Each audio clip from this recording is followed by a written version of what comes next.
유럽에서 크루즈라고 하면요, 저는 사실 예전부터 머릿속에 유럽에서 크루즈가 과연 좋을까? 라는 생각을 했었어요. 그게 왜냐면 일단 유럽의 멋진 도시를 방문하는 거잖아요. 근데 내가 만약에 크루즈로 유럽을 방문을 한다면 그 유명하고도 멋진 도시를 기껏해야 8시간에서 10시간밖에 못 즐기는 겁니다. 아쉽잖아요. 거기까지 갔는데. 로마 3박 4일도 모자랄 거예요, 아마. 근데 크루즈로 가면 그냥 하루만 보는 거죠. 정확히 말하면 하루도 아닙니다. 한 8시간에서 10시간? 그러니까 사실 저는 유럽 쪽에서의 크루즈는 그리 좋은 여행 방법은 아닐 거다라는 생각을 좀 고정관념처럼 가지고 있었어요. 그런데 이 영상을 만들기 위해서 다양한 분들께서 경험으로 올리신 영상들을 봤고요. 또 블로그들을 많이 참고를 했습니다. 그런데 대부분의 경우 상당히 만족도가 높으시더라고요. 물론 다 그런 건 아니었어요. 가끔은 제가 방금 말씀드린 이런 부분 때문에 좀 아쉬웠다라는 분들도 계셨습니다. 그런데 제가 나름대로 좀 리서치 해본 결과 그런 분들 같은 경우는 아마도 본인이랑 맞지 않는 일정의 크루즈를 선택하지 않았나 하는 생각이 들더라고요. 그러니까 만약에 크루즈를 생각하신다면 본인이 원하는 여행이 어떤 여행인지 일단 스스로 아셔야 돼요. 생각을 좀 하셔야 되고요. 그 후에 그에 맞는 일정의 크루즈를 선택하는 게 가장 중요합니다. 그럼 만족도가 높으신 분들은 왜 그렇게 좋아하셨을까요? 뭐 여러 가지 이유가 있겠죠. 근데 일단 크루즈 여행하면 가장 큰 장점은 내가 여행할 때 이동에 대한 걱정을 따로 하지 않아도 된다는 겁니다. 유럽을 여행하시면 도시에서 도시 또는 나라에서 나라로 이동을 할 때 기차나 아니면 버스, 가끔가다 렌트카를 빌려서 이동을 하는 경우도 있는데 렌트카는 그나마 짐을 차에 실을 수 있으니까 좀 괜찮겠죠. 근데 기차나 버스를 타고 이동하신다면 그 많은 짐을 계속 챙기면서 이동하는 것도 사실 하나의 큰 스트레스거든요. 유럽에 좀도둑이 많잖아요.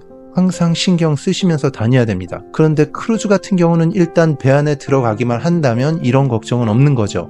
짐을 모두 다 배 안에 있는 자기 방에 넣어놓고 먹고 마시고 또 즐기고 자고 그러고 나면 기항지에 아침에 도착해 있고 간단한 차림으로 기항지를 관광하면서 돌아다니고요. 그래서 여행 내내 상당히 편하다는 게 크루즈의 가장 큰 장점이죠. 여러분께서 유럽 쪽의 크루즈를 검색해 보시면요, 크게 두 가지로 구분이 될 거예요. 강에서 운항하는 리버 크루즈가 있고요. 또 바다에서 운항하는 오션 크루즈가 있을 겁니다. 근데 오늘은 그 중에서도 오션 크루즈에 대해서 얘기해 보려고 하고요. 참고로 제가 예전 영상에서 유럽 리버 크루즈에 대해서 간략히 정리해 드린 적이 있는데 혹시라도 강에서 하는 크루즈가 바다에서 하는 크루즈랑 어떤 차이가 있는지 궁금하신 분들이 계시다면 우측 상단 여기 클릭하셔서 꼭 시청하시는 걸 추천드립니다. 일단 유럽에서 오션 크루즈라고 하면 아무래도 지중해 쪽 크루즈가 가장 유명한 것 같더라고요. 그런데 여러분들께서 지중해 크루즈를 한번 경험해보고 싶다라고 하시면요, 이 지중해 크루즈를 타는 목적에 따라서 원하시는 크루즈 일정을 찾으실 때 중요하게 보셔야 될 게 있습니다. 이와 같이 각 크루즈사의 일정표를 보면요, 지금 이 경우는 여기에 6 days at port 그리고 2 days at sea라고 되어 있잖아요. 그리고 또 다른 일정을 보면 7 days at port 그리고 1 day at sea라고 되어 있는 겁니다. 둘 다 모두 9박 8일 일정의 크루즈인데 첫 번째 크루즈 같은 경우는 기항지를 6군데 들어가요. 그리고 나머지 이틀은 바다에 있는 겁니다. 기항지에 들어가지 않고 바다에만 있는 거죠. 그리고 다른 크루즈 같은 경우는 9박 8일 일정 중에서 기항지를 7군데 들어가고요. 바다에는 하루만 있는 겁니다. 이게 왜 중요하냐면 만약에 여러분들께서 크루즈를 타는 목적이 일반적인 유럽 여행, 그러니까 기차나 버스 등으로 평상시 여행하기 어려운 곳을 크루즈를 통해서 여행하고 싶다라는 데 있다면 가능하면 바다에서 지내는 시간이 적은 크루즈를 선택하시고 여러 기항지를 들어가는 크루즈를 선택해야 되겠죠. 이때는 굳이 최신형의 큰 크루즈를 타실 필요는 없는 겁니다. 기항지를 어디 들어가는지가 여러분들께서 크루즈를 선택할 때 더 중요하게 보셔야 될 부분인 거죠. 그리고 또 여러분의 여행 목적이 유럽을 여행하는 것도 있지만 크루즈 선박 자체를 경험하는 것도 가장 큰 부분 중에 하나라면요, 바다에서 지내는 시간이 최소 이틀 이상인 크루즈를 선택하시는 걸 추천드립니다.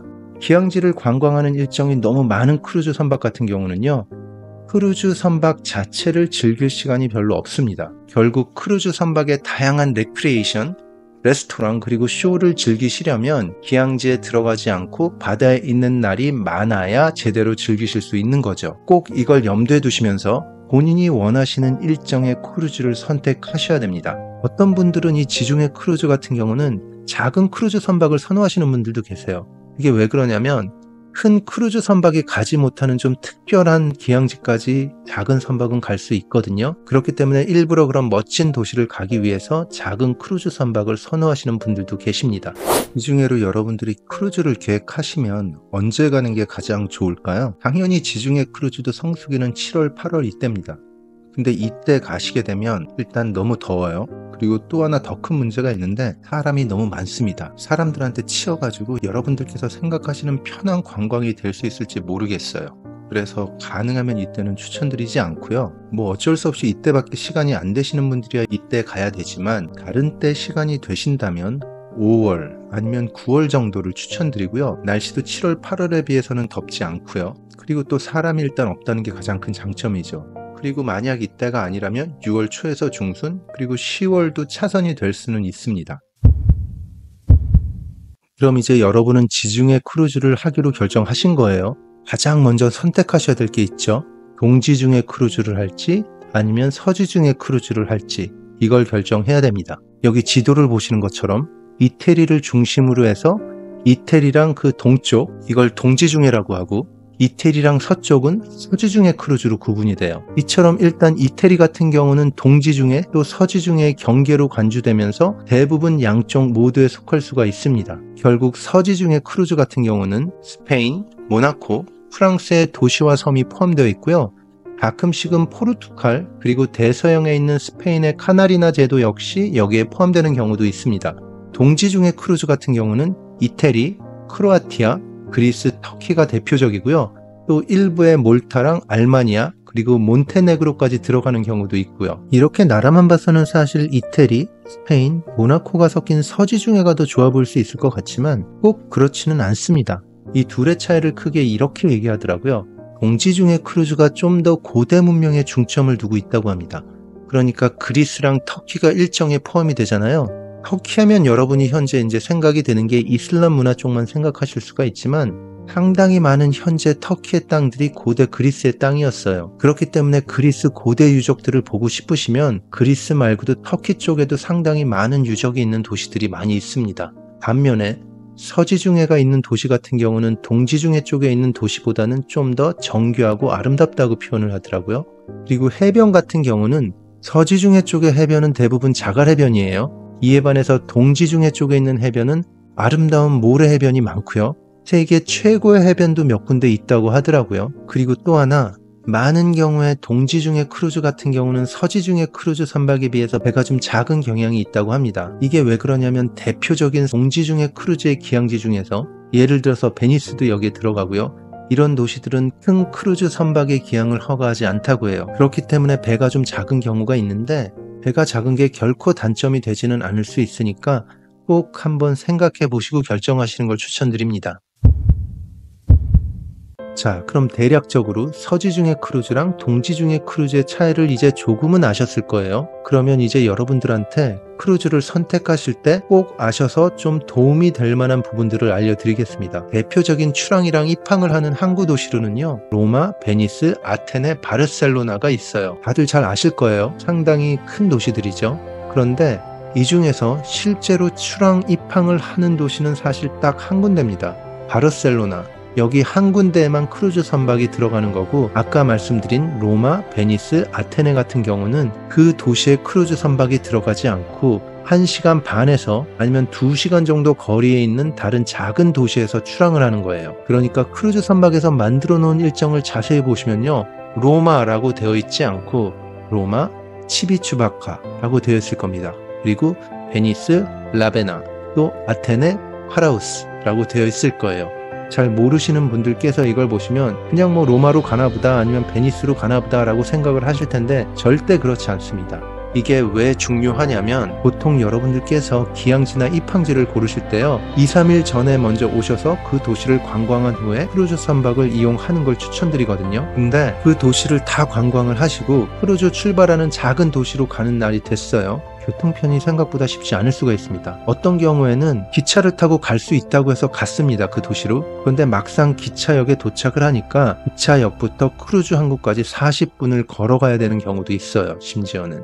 베니스가 그렇다 그러더라고요. 그러니까 이때는 차라리 크루즈 회사에서 미리 예약을 받고 교통편을 제공을 하거든요. 이걸 예약을 하셔서 이용하시는 게 훨씬 좋은 선택이 될 겁니다. 택시는 꽤 비쌀 테니까 가능하면 피하시고요.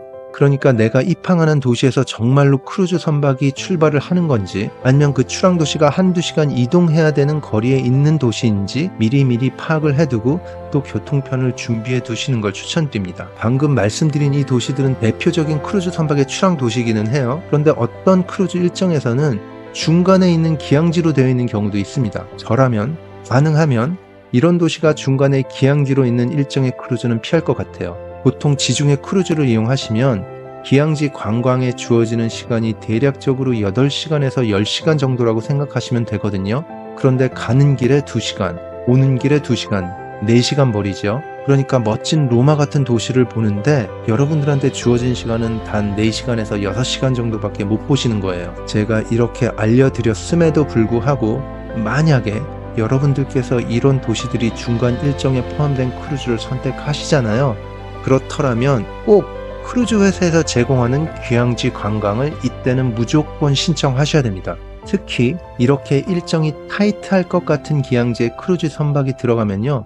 대부분 사람들이 아침 일찍부터 배에서 나오기 위해서요. 줄이 상당히 길어질 수가 있습니다. 어떤 경우는 여유있게 나왔더니 줄이 하도 길어서 2시간 정도 기다린 뒤에나 배에서 나올 수 있었다라고 하는 사람도 있더라고요. 그런데 크루즈 선박에서 제공하는 귀향지 관광을 여러분이 이용하시잖아요. 가장 먼저 그 팀들이 나갈 수 있습니다. 그렇기 때문에 이런 도시들이 중간 일정에 포함된 크루즈를 선택하시면 꼭 미리미리 크루즈 회사에서 제공하는 귀향지 옵션 관광을 이용하시는 걸 추천드립니다. 귀향지를 관광하는 건요. 지중해 크루즈의 핵심이에요. 물론 크루즈 자체도 중요합니다. 크루즈 여행이기 때문에. 그런데 유럽 곳곳의 아름다운 귀향지가 이 지중해 크루즈의 꽃입니다. 따라서 여러분들께서 어떻게 귀향지를 선택해야 되는지 그리고 또 어떻게 귀향지 관광을 해야 되는지도 고민을 좀 많이 하셔야 될 거예요. 자유여행을 해도 되는지 아니면 귀향지마다 옵션 관광을 해야 되는지도 생각을 하셔야 되고요. 일단 지중해 크루즈의 귀향지 관광은 다른 크루즈들, 예를 들어서 캐리비안 크루즈의 귀향지 관광에 비해서 대부분 비쌉니다. 캐리비안 크루즈 같은 경우는 미화로 한 몇십 불부터 시작해요. 1인당. 근데 지중해 크루즈 같은 경우는 대부분 가장 싼 것도 100불을 다 넘는다고 합니다. 그리고 500불 이상 되는 것들도 있고요. 이게 전부 다 인당 가격이에요. 그러니까 매일마다 비싼 귀향지 관광을 선택하시는 건 크게 부담이 되실 수 있으니까 적절하게 분배를 하셔서 밸런스를 잘 맞추셔야 됩니다. 가끔씩은 작은 귀향지라면 자유여행으로 하는 것도 추천을 드리고요. 굳이 매일마다 귀향지 관광을 하실 필요는 없는 거예요. 그리고 크루즈 선박을 예약하시잖아요. 그러면 바로 하시고 싶은 귀향지 관광 상품을 모두 다 미리 예약하시는 걸 추천합니다. 이 크루즈 선박에서 제공하는 귀향지 관광 같은 경우는요. 하루나 이틀 전에 취소하면 전부 100% 환불이 되거든요. 그러니까 할까 말까 고민하시지 말고 일단 신청을 하세요. 괜히 할까 말까 고민하시다가 시기를 놓치신다면 이미 다 매진돼서 나중에는 여러분이 하시고 싶어도 더 이상 하실 수 없는 상태가 되니까 무조건 일단은 예매하시는 걸 추천드리고요. 크루즈 출발하기 전까지 꾸준히 알아보셔서 취소할 건 취소하시고 변경하실 건 변경하시는 걸 추천드립니다. 가능하면 귀향지마다 귀향지 관광을 신청하시지는 마시고요. 특히나 연달아서 긴 귀향지 관광을 신청하시는 건 가급적 피하셔야 됩니다. 어떤 사람들 같은 경우는요. 배에서 나가서 돌아오는 시간 다 합쳐서 10시간 꽉 채우는 귀향지 관광을 한 다음에 그 다음 날에도 또 그렇게 장시간 진행되는 귀향지 관광을 했다가 젊은 사람이었음에도 불구하고 너무 힘들어서 체력이 완전히 방전이 됐다고 해요. 그래서 고생을 많이 했다고 하더라고요. 그러니까 혹시 여러분들께서 한 번쯤 장시간 진행되는 귀향지 관광을 신청하셨잖아요. 최소한 그 다음 날에는 자유여행으로 돌리시던지 아니면 꼭 하셔야겠다면 3-4시간 이하의 좀 더 짧은 귀향지 관광을 신청하셔서 나머지 여행을 위한 체력을 안배하시는 걸 추천드려요. 이렇게도 얘기를 하더라고요. 가능하면 너무 많은 귀향지 관광을 하지 말고 꼭 귀향지 관광을 할 때는 어떤 때냐면 항구에서 도시가 멀리 떨어져 있을 경우에는 무조건 하고 항구 바로 앞에 있는 도시 같은 경우는 자유여행을 추천한다라고도 하더라고요. 어떤 분들께서는 귀향지 관광을 열심히 하시다가 점심때 비용을 좀 아끼기 위해서 다시 크루즈로 돌아오셔서 크루즈에서 점심 식사를 하고 그리고 또 나가서 관광을 하시는 경우도 있다고 하더라고요. 그런데 그렇게 하신 분들 중에서 많은 분들이 후회하는 부분이 그래도 어렵게 간 여행이잖아요. 평소에는 가보지 못할 유럽의 멋진 곳을 갔는데 그 여행지에서의 대표적인 음식들이랑 와인들을 맛보지 못하고 와서 후회하는 분들도 계시다고 합니다. 그러니까 총 일정 중에 한두 번 정도야 모르겠지만 기항지에서의 대표적인 음식들을 드셔보는 것도 여행의 하나의 묘미이지 않을까 싶습니다. 어떤 기항지에서는요, 대형 크루즈 선박이 입항 가능한 길이 그리고 수심을 만족하지 못하는 경우가 있어요. 아니면 기항지 주변의 생태계 보전, 그러니까 환경보호 차원이죠. 이 때문에 대형 크루즈 선박들이 기항지 부두로 직접 입항하지 못하는 경우가 있습니다. 이럴 때 크루즈에서는 어떻게 하냐면 작은 선박, 일명 텐더보트라고 하거든요. 이 텐더보트에 승객을 실어 나르는 텐더 서비스를 진행을 한다고 합니다. 근데 크루즈마다 약간 차이는 있지만 어떤 크루즈에서는 자기가 나가고 싶은 시간을 미리 예약할 수 있게 한다고 하거든요. 가능하면 이 시간은 무조건 빠른 시간에 예약하시는 걸 추천드려요. 혹시라도 늦잠을 주무셔서 이 시간에 못 나오시잖아요. 그리고 내가 예약한 시간이 지났는데 여러분들께서 텐더보트를 타기 위해서 가보니까 너무나도 줄이 길어요. 근데 자기 시간은 이미 지났어요. 이럴 경우에는 굳이 줄에 서 있지 않으셔도 여러분들의 시간이 이미 지났으니까 바로 탈 수 있게 한다고 하거든요. 그러니까 괜히 늦은 시간으로 예약하시지 마시고 일찍 일어나서 나가시지 못하시더라도 가능하면 빠른 시간으로 텐더보트를 예약해 두시는 걸 추천드립니다. 또 기항지 관광을 여러분들께서 선택을 하실 때 크루즈에서 제공하는 기항지 관광 상품은 좀 비싸거든요. 아니면 이미 매진이 됐을 수도 있고요. 그러다 보니까 크루즈에서 제공하는 기항지 관광 상품 말고 기항지 안에 있는 여행사에서 제공하는 관광 상품을 예약하시는 경우도 있습니다. 그런데 이때 조심해야 될 게 크루즈에서 제공하는 기항지 관광이 아니라 제3자가 운영하는 기항지 관광 상품을 예약하시잖아요. 그러면 너무 스케줄이 타이트한 일정은 절대 사용하지 마세요. 혹시라도 여러분들께서 그 상품을 이용하다가 시간 내에 크루즈로 돌아오지 못하잖아요. 절대로 기다려주지 않습니다. 오늘 영상에서는 지중해 크루즈에 대해서 간략히만 설명을 드렸는데 제가 다음 영상에서는 좀 더 구체적인 일정들, 과연 매력적인 기항지로는 어디가 있을까, 그리고 또 매력적인 크루즈 선박들로는 어떤 크루즈들이 있을까를 한번 알아보겠습니다. 그리고 어떻게 예약하면 좋은 조건에 예약할 수 있을지 이것도 한번 같이 찾아보죠.